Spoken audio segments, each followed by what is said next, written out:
Olá pessoal, hoje continuaremos com mais uma aula de linguagem de programação 1. Nessa aula iremos tratar de estruturas de dados homogêneas. Estruturas de dados homogêneas são divididas em matrizes unidimensionais ou vetores, matrizes bidimensionais e matrizes multidimensionais, e também strings.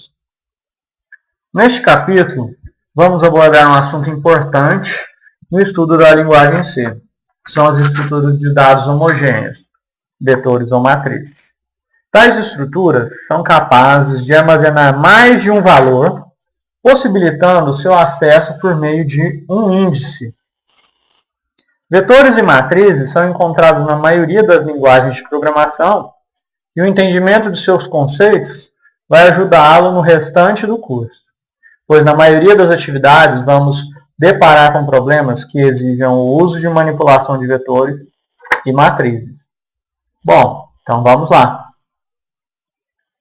Lembrando de algoritmo, definimos que uma variável pode ser vista como uma caixa com um rótulo ou um nome colado a ela, que num dado instante guarda um determinado objeto, seu conteúdo, que não é algo fixo, permanente. Daí o nome variável. Então, se analisarmos aqui a nossa caixinha, eu tenho a variável fator, né, o nome da variável, um tipo. O tipo dessa variável é um tipo numérico, certo? Ou seja, neste caso aqui recebendo inteiro, e o conteúdo dela, 5. Bom,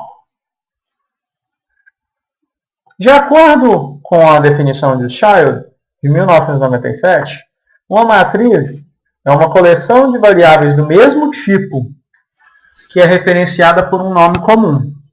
Um elemento específico em uma matriz é acessado por meio de um índice. Em C, as matrizes consistem em posições contíguas na memória. Ainda por Child, o endereço mais baixo indica o primeiro elemento e o mais alto o último elemento.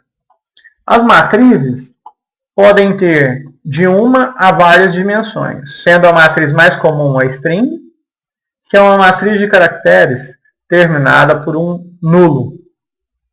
Seria entre aspas simples, barra para a esquerda, 0.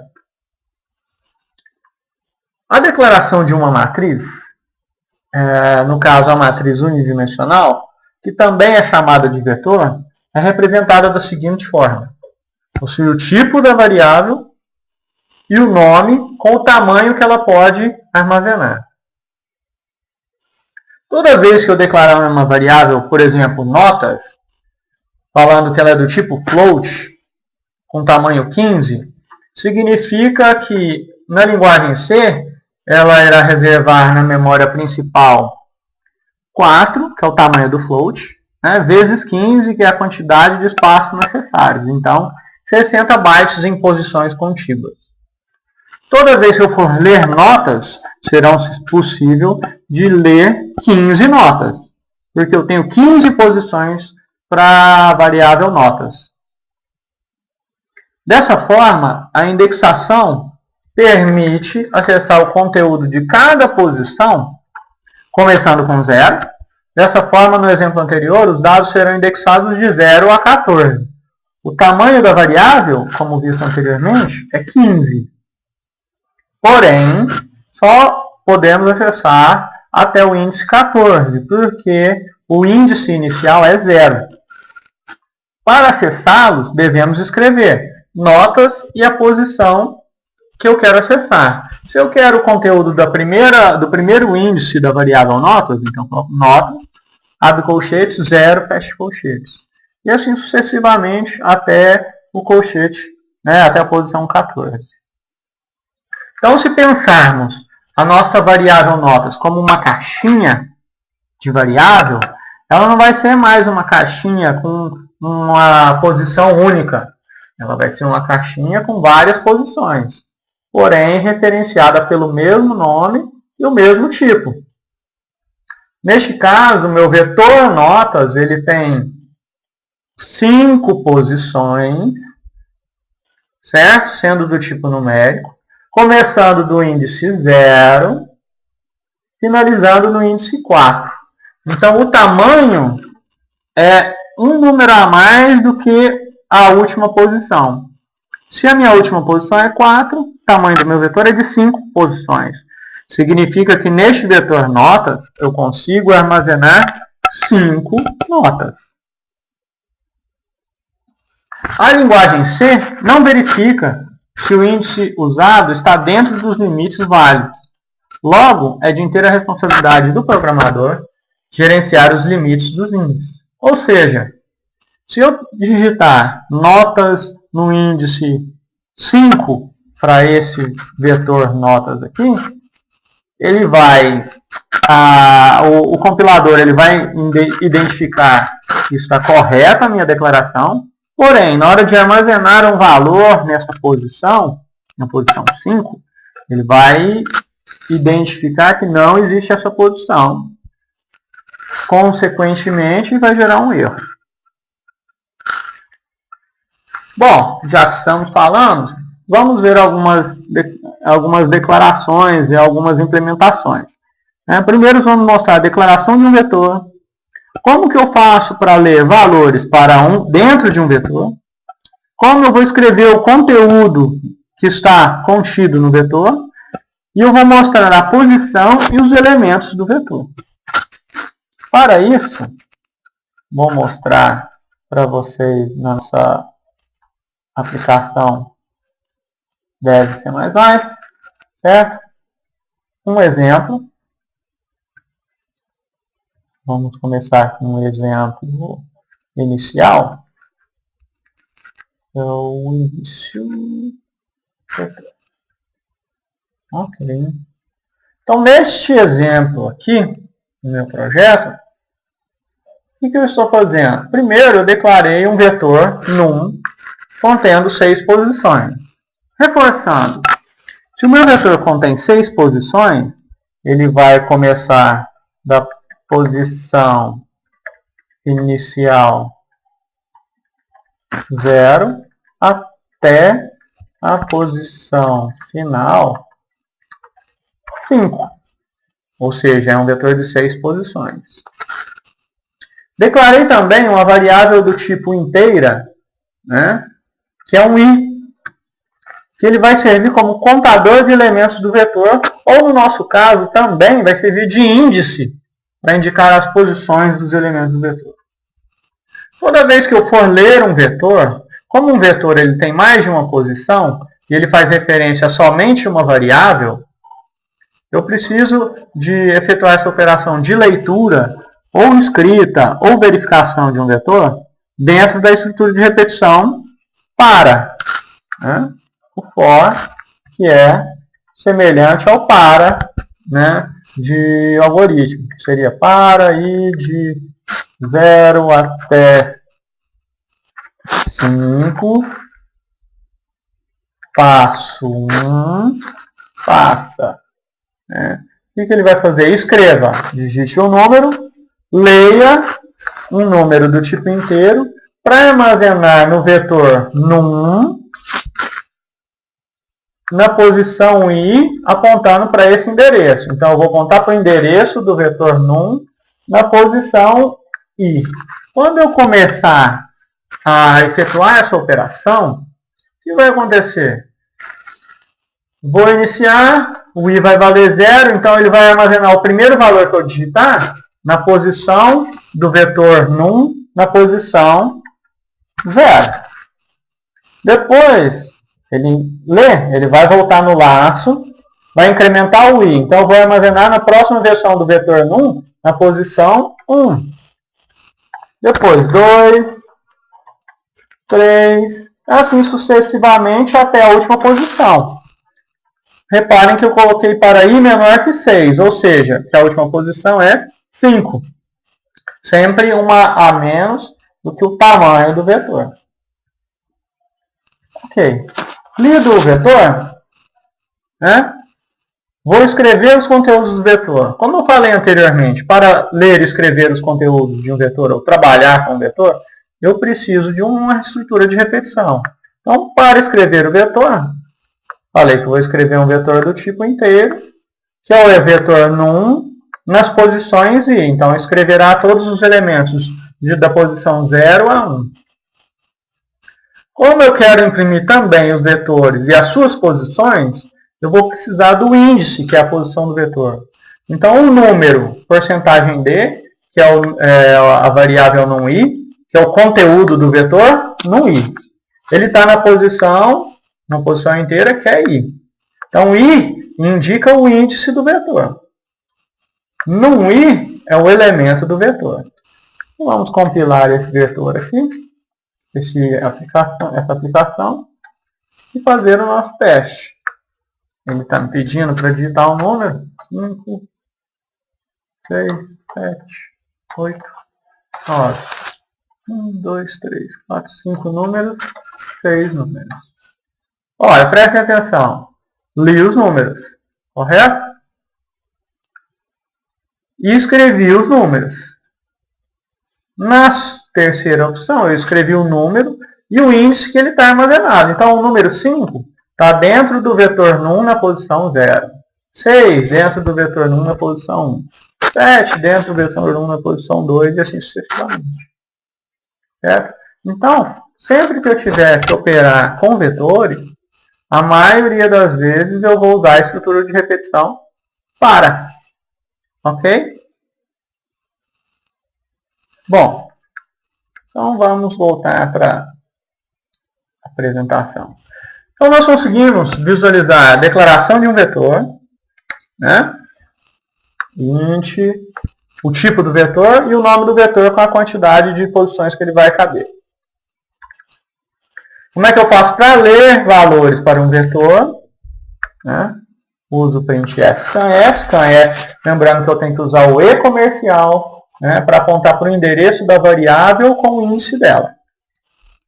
Escrever o conteúdo da mesma forma, né, dentro de uma estrutura de repetição. Sempre, pessoal, não se esqueçam. Ler e escrever um vetor sempre vai usar a estrutura de repetição. Agora aqui eu não uso o e comercial, porque eu estou imprimindo. E mostrando a posição, lembrando que a posição é o índice do vetor. Então, o índice é o i. O nome do vetor com colchetes mostra o conteúdo. Ok?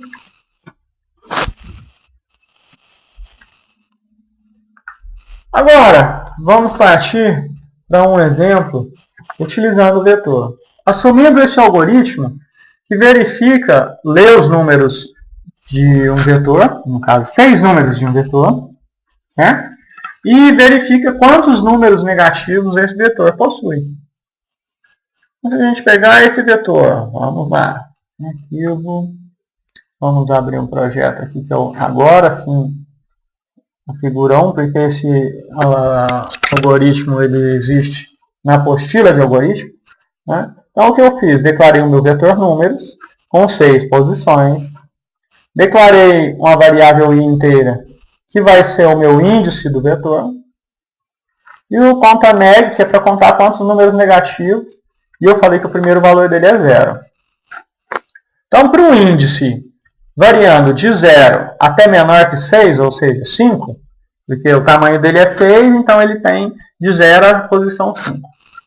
Estou lendo os valores do vetor. Como o meu vetor aqui é um vetor de reais, né? Então eu uso porcentagem F. E armazeno no endereço da variável números na posição I. Depois que eu li o meu elemento para o vetor, eu faço a verificação. Se o elemento, lembrando, quando é elemento é o nome do vetor, colchetes e o índice. Então, se o número i for menor que 0, indica que ele é negativo. Então, eu vou contar com os negativos. Conta neg recebe conta neg mais 1. Ou seja, então eu estou contando quantos negativos tem o meu vetor. Terminei o se, terminei o meu para, que é a minha estrutura de repetição, e aí sim eu vou imprimir o vetor.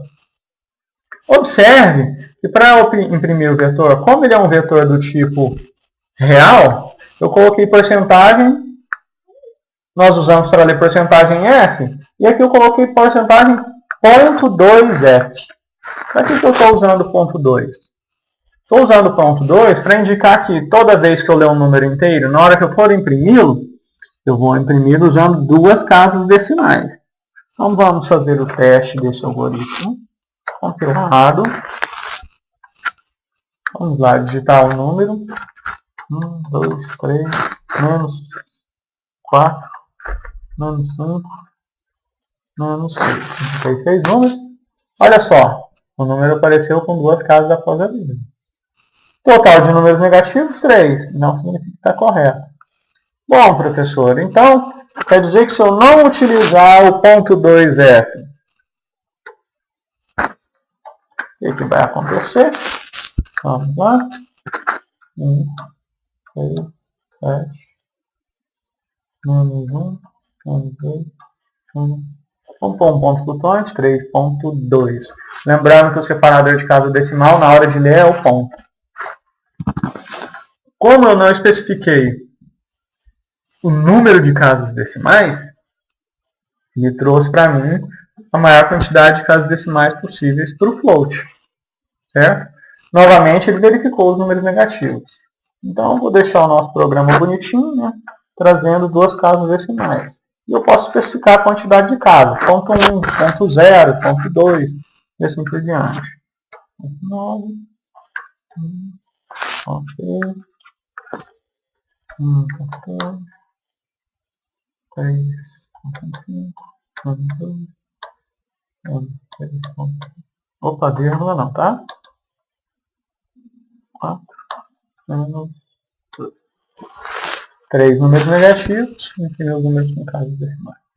Novamente, para imprimir dentro de um par, para verificar dentro de um par, para ler dentro de um par. Ok?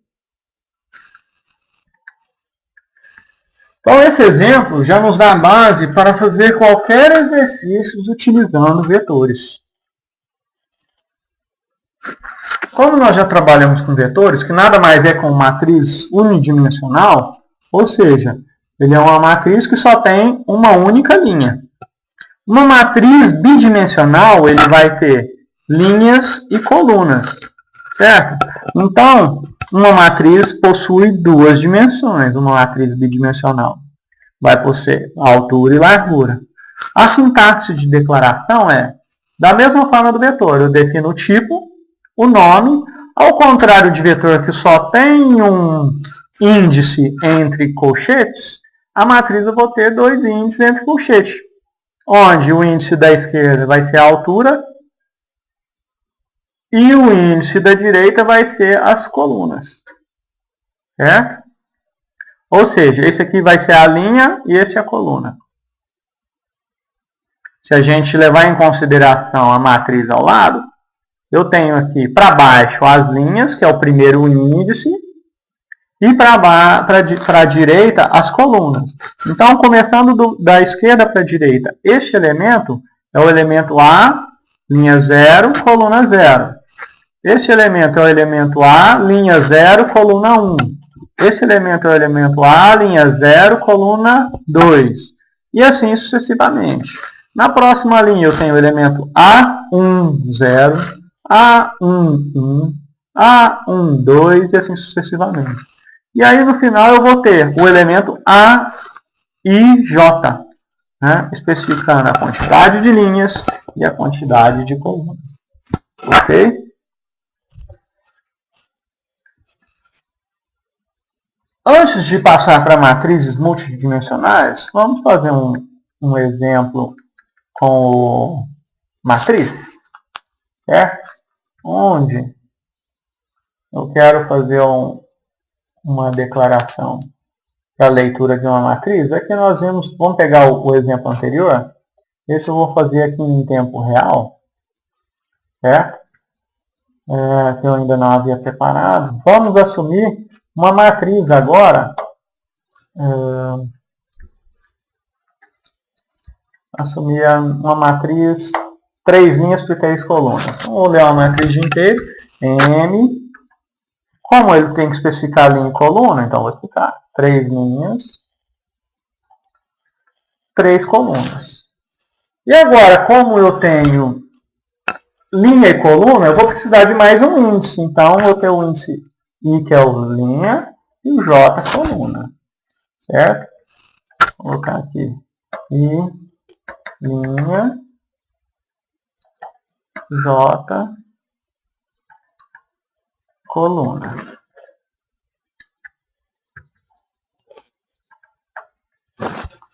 Toda vez que eu quiser ler uma matriz e escrever uma matriz, eu vou fazer da mesma forma, né? Ah, professor, vou usar uma estrutura de repetição? Não, agora eu vou usar duas estruturas de repetição. Um para a linha, são 3 linhas, então de 0 a 3. E o outro para a coluna. São 3 colunas, de 0 a 3. Opa, desculpa. 3, usando o J, certo? Agora, basta fazer o mesmo procedimento. Digitar. Né? Aqui eu vou digitar um número. Porém, na hora de armazenar, como a meu índice, minha matriz tem 2 posições, então eu vou colocar a matriz, vou guardar no endereço M, na coluna, na linha I, coluna J. Com isso eu faço a leitura. Certo? Basta agora fechar aqui, mudar o meu teclado.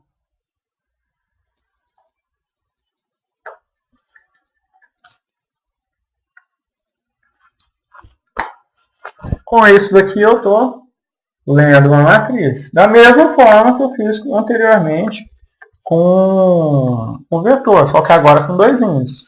E para eu escrever a matriz, eu também vou fazer da mesma forma. Então, ó, vou colocar lá o printf, certo? Uma atualização de antivírus aparecendo na minha tela. Vou colocar o printf. O elemento que eu vou escrever uma matriz, eu vou declarar uma matriz inteira, então porcentagem D, certo? Vou deixar um espacinho aqui. E aí, vírgula, imprimir o elemento MJ.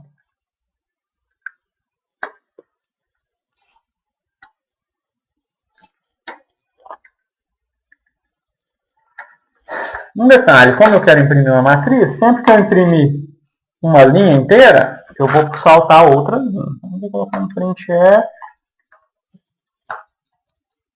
vou colocar um barrinho aqui, para saltar a linha.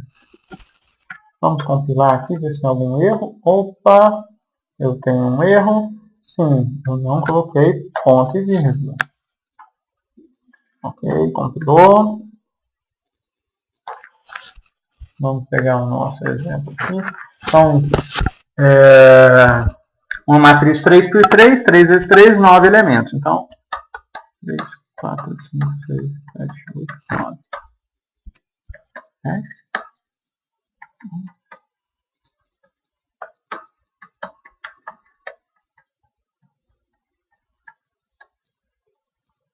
Ah, eu fiz alguma coisa errada, hein? Fiz sim. Parei de 0 até 3, J olha aqui o meu erro, ó. J de 0 até 3. Ctrl F9, Ctrl F10.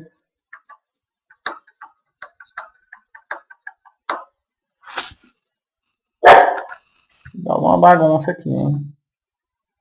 Lia os elementos. A mesma coisa aqui, ó. J.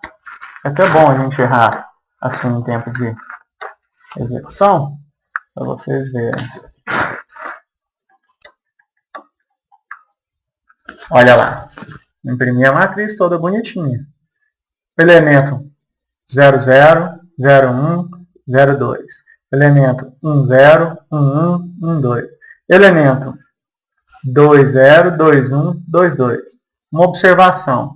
Os elementos da diagonal principal, você reparar, 0, 0, 1, 1 e 2, 2. Então, os elementos da diagonal principal têm os índices iguais. Ok? Então, continuando. A linguagem C ainda nos permite trabalhar com matrizes multidimensionais, onde, né, a sintaxe de declaração de uma matriz multidimensional é igual à sintaxe de declaração de uma matriz bidimensional. Quantas dimensões forem necessárias, serão o tanto de colchetes com índices que eu vou declarar. Então, no caso, tem uma matriz com 3 dimensões, tamanho 1, tamanho 2, tamanho 3. Tem uma matriz com 5 dimensões, tamanho 1, tamanho 2, tamanho 3, tamanho 4, tamanho 5. Correto? Geralmente, matrizes de 3 ou mais dimensões não são muito usadas em função da quantidade de memória necessária para alocá-las. Certo? Além, segundo Child, ele afirma que grandes matrizes multidimensionais são alocadas dinamicamente usando funções de alocações de ponteiro. Esse é o conceito chamado de matriz esparsa, que foge do objetivo do nosso curso. Alguns exemplos de matrizes multidimensionais que podem ser úteis no nosso dia a dia, por exemplo, são matrizes de string, que nós falaremos posteriormente, né, que para utilizar string, nós vamos utilizar matriz para ler. Então, no primeiro e segundo exemplo, nós vemos como é possível inicializar uma string. Eu falei que a string str com 10 posições vai receber Maria. Ou eu defino cada caractere e a posição dele. M na posição 0, A na posição 1, R posição 2, I posição 3, A posição 4 e indico o final da string com /0. Lembrando que quando eu vou declarar dessa forma, eu tenho que declarar usando aspas simples.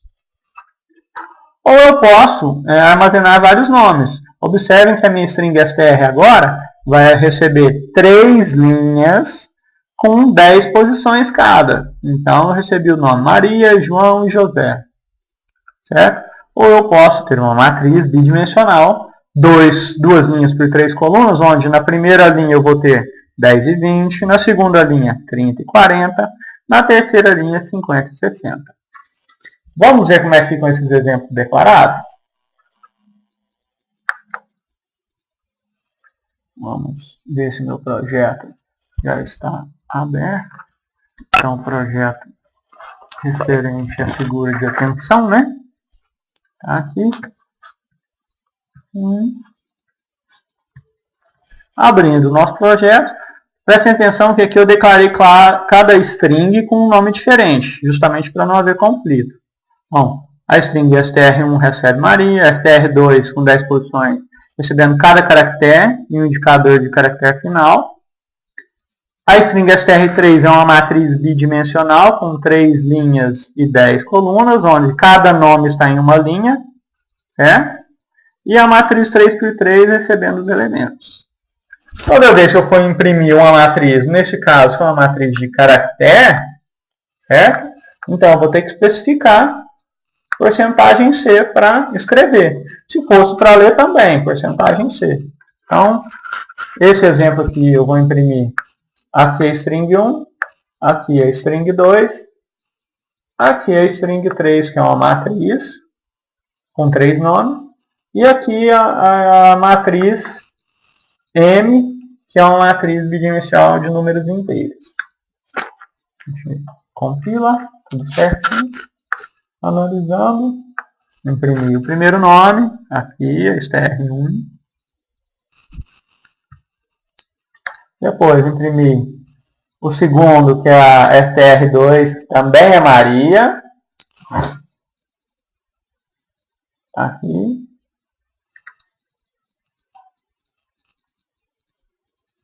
Dois Marias, para a gente ver que está certo, né?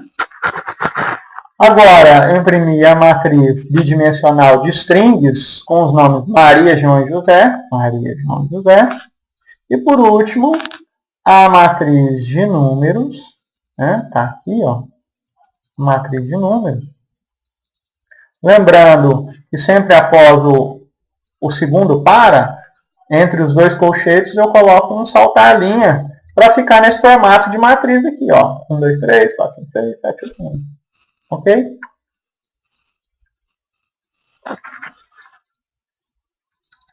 Vou fechar a nossa aplicação aqui.